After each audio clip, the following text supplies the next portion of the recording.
Toprak senin neyen küsim, aldın benim canlarımı.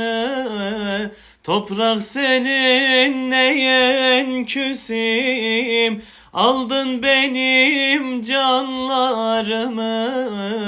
İyi kötü senden öğrendim, yaktığın benim canımı.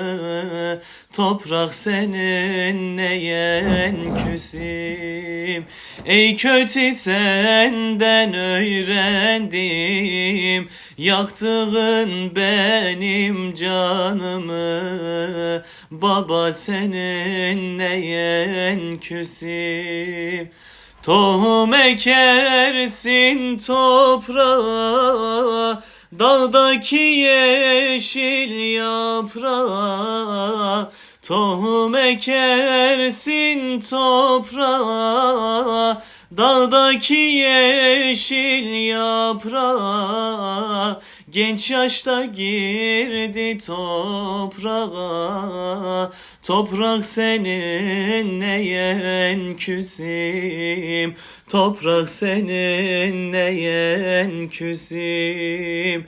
Genç yaşta girdi toprağa, baba senin neyen küsim. Baba senin neyen küsim.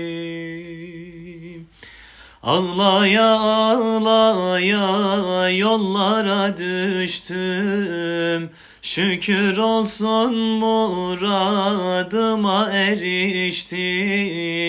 Medine göründü, yandım tutuştum. Ölüm ver Allah'ım, verme ayrılık. Ölüm ver Allah'ım, verme ayrılık. Medine göründü, yandım tutuştum. Ölüm ver Allah'ım, verme ayrılık. Ölüm ver Allah'ım, verme ayrılık. Resul hasretiyle düştüm yollara, içimde dertlerim, gönlümde yara.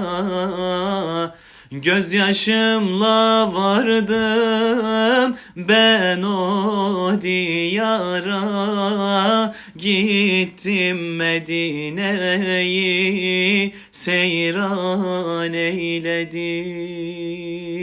Gözyaşımla vardım ben o diyara, gittim Medine'yi seyran eyledim.